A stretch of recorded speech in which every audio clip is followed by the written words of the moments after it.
Power fans, the wait is finally over. Power Book 4 Force returned last night for its final season, and it's about to be all gas, no breaks. That being said, though, while it is about to get active once again in the Power universe, there was a couple things I wasn't really the biggest fan of in this premiere that I hope gets addressed sooner than later. We're going to talk about any and everything that occurred in this episode of Power Force. If I missed anything at all in my recap, just hit the comments, y'all. Let's have a discussion, talk about this episode and expectations we have for the season. I already know before I get to yapping, if you like anything I got to say at all in this recap, y'all know what y'all got to do. Go ahead and like, comment, share, subscribe, do all those things, support your boy. And let's talk about that Power Book 4 Force Season 3 premiere. So boom, this season starts off with what's probably going to be the biggest plot point throughout this season. This ever-growing beef between Tommy and Miguel that started sprouting in Season 2 is only getting worse as we get into Season 3. Now, if you don't remember the end of Season 2 of Power Book 4 Force, we had Miguel kidnapping his own sister, which led to Tommy crashing out at the bar after celebrating this new CBI coalition that he got going on with Diamond. Leaves the bar, starts hyperventilating, crashing out, so Diamond comes following out like, yo, bro, what's it good? I'm like, I'm straight, I just gotta go handle something. Diamond asks him, what you gotta go do? He insists, don't worry about it. Just go ahead and grab Vic and meet me at this one spot. And this is thing number one that I did not like about this season premiere. That's like it go carry out as the season progresses. Tommy's ego is too big right now. I personally started noticing this change in Tommy's character in Season 2 when things started going his way a lot. On his quest to take over Chicago, he claimed he was partners with Diamond, but he was making a lot of calls, making Diamond feel less and less like a partner by the episode and more like a member of CBI, with Tommy being his boss. And if you're Tommy, having worked with Ghost in the past, you of all people have to know that this is a recipe for disaster. Yeah, a lot of plays that Tommy and Ghost did, it was them standing side by side. No, Diamond is no Ghost, but Diamond is basically Mr. CBI. I know Tommy has done a lot for this organization, as Diamond goes on to state later on in this episode. But if it's a partnership, nigga, it's a partnership. You out here commanding Diamond to do XYZ, like he's not providing you with this game. If you're Tommy, you gotta be smart of that, because you know Jannard wants you up off the board. You know he's willing to do whatever it takes to do so. So yeah, I hope Tommy just gets a lot smarter as the season progresses. There's another play by the end of this episode that I'm just like, Tommy, you're unnecessarily risking shit. As if you don't have enough to worry about with Miguel. So we get to this Miguel portion of the episode. Miguel and Mireya are having a conversation. Mireya's like, Miguel, you can't kidnap me. I'm your sister. I love you. He's like, you're not my sister. You betrayed me. And you're forbidden from seeing Tommy. But then Mireya threatens him on some crazy shit. Talk about, if you try to keep me from seeing Tommy, I'm gonna let Shay know what really happened to his grandson. Or nephew or son. I don't remember which one. He knows he's cooked after that, because you already know Shay messed with Tommy a lot more than he do with Miguel. So it's at this point when Miguel's like,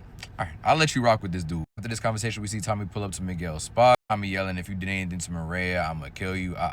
He's like, you're not gonna do nothing. You lucky I let you be with my sister. Tommy was like, yeah, well, the difference between me and you is I was never gonna give up. I was always gonna be with your sister, with or without your intervention, blah, blah, blah, blah, blah. Be real, the back and forth between these two is pretty childish. I think it's more childish than threatening, because we know a lot of this season is going to be them being at each other's necks like this. But ultimately, I feel like they're both safe for a good majority of this season. And this was just a way for the writers to make it to where Tommy or Miguel doesn't handle the other right as the season starts. Which is good that they did that, but it also just feels like, I don't know, it kind of feels cheap a little bit in my opinion. In the end, Mireya asked for both of them to let bygones be bygones. Don't go about trying to kill each other. We've already seen that both of them, while maybe not being the ones to take the other one out, to get the other off the board. So I guess it'll be interesting to see how many attempts Miguel and Tommy send each other's way to take each other out. But with Power Legacy having been announced, I doubt Tommy's going to get taken out anytime soon. It's really just everybody betting on what episode Miguel's going to get taken out. Diamond and some members of CBI linking up where they have Vic house right now, moving to the next location. Vic's not trying to go without no information, but you know, Vic's kind of at their mercy at this point. Him up a little bit, take him to the next spot. They had at least a 10 to 15 minute grace period before the cops even pulled up to the spot. I swear the cops in every season of Power are just generationally trash. I can't understand. Whatever police academy they went to, that shit failed all of them. They assume Vic's dead at this point. Stacy still wants to prioritize Tommy, but they're like, bro, we got other fish to fry. I'm talking bigger shit than you and I. You need to let Tommy EGAN just die. Completely against this, but then important people come letting her know that this recent work that she's done on the task force catapulted her so far in the race to become mayor. I didn't even remember Shorty wanted to be mayor. Apparently she does, and her acts in the last season got her to this point where she's willing to give up on Tommy EGAN. Yeah, Vic's dead, but they did get a big fish in Merkovich in the last season. They also got Claudia sitting in the pen too, so they got 2 big wins on top of taking out Walter Flynn earlier on last season as well. Feds are up like we never seen them before in the Power universe. This shit is very short-lived, because Stacy's husband, who later leaves the task force in this episode, lets them know that Merkovich just got clipped, and Claudia also got hit by the end of last season too. So somebody is clearly trying to sabotage this task force. Leads Stacy to visit Claudia in prison, letting her know Merkovich is gone. So without the service of protection, Claudia now needs the feds to protect her while she's in this precarious situation she's in. Stacey agrees to do so. She agrees to help take out Tommy EGAN. Claudia's like, I'll give you Tommy EGAN and Shanti Showstopper.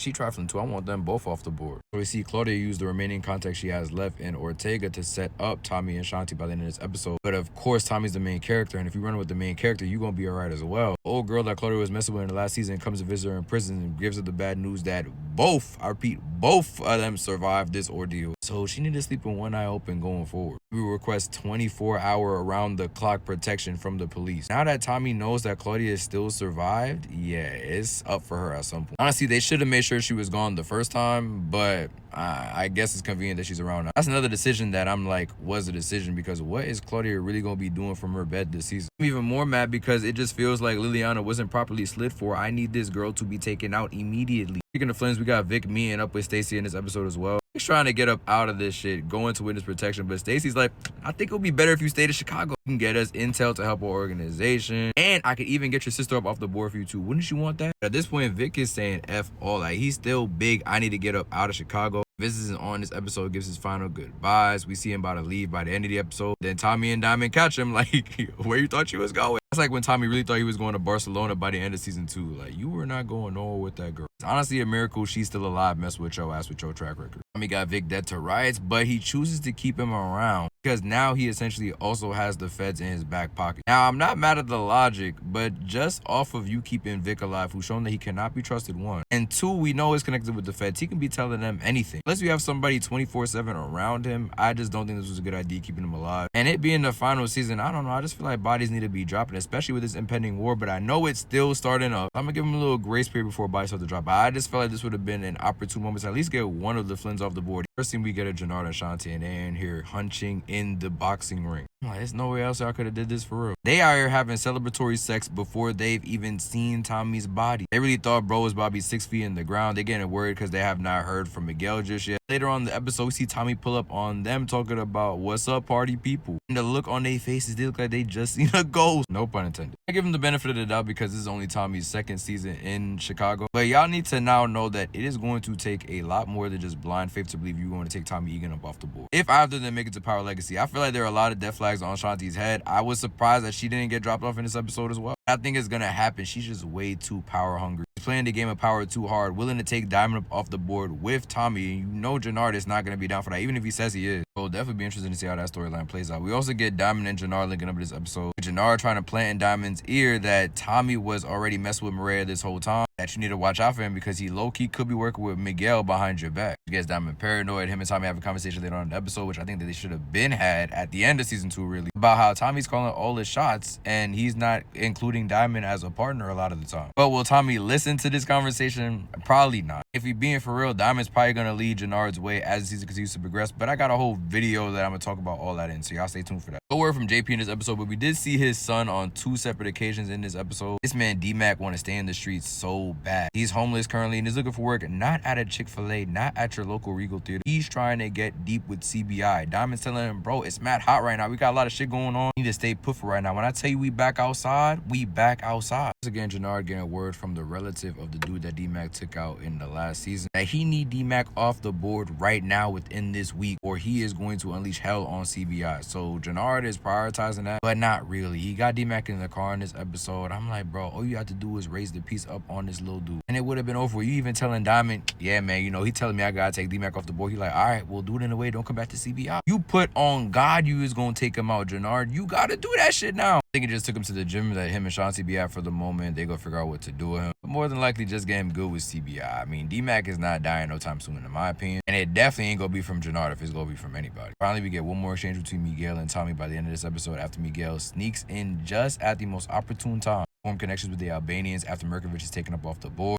Tommy tells Miguel, I'm gonna let you have that one, but just know after this, I'm taking everything you got. This shit between me and you, this shit's not personal at all. I want something bigger, something you can't comprehend. So Tommy's basically a little bro and son right now. At this point, I'm just ready for this war to kick off, to see the events that take place, the bias that hit the floor, all that. Give this premiere a cool 7 out of 10. Like they had a lot of fake out moments, a lot of questionable decisions. The war is brewing. You feel the energy throughout the episode, and it's got me excited for the rest of the season. Let me know your thoughts on the first episode of the final season of Power Book 4-4. Who lives, who dies? Sound off in the comments. I'll be in Hochi Soft. We've been entertained, and we gonna talk soon. Peace, y'all.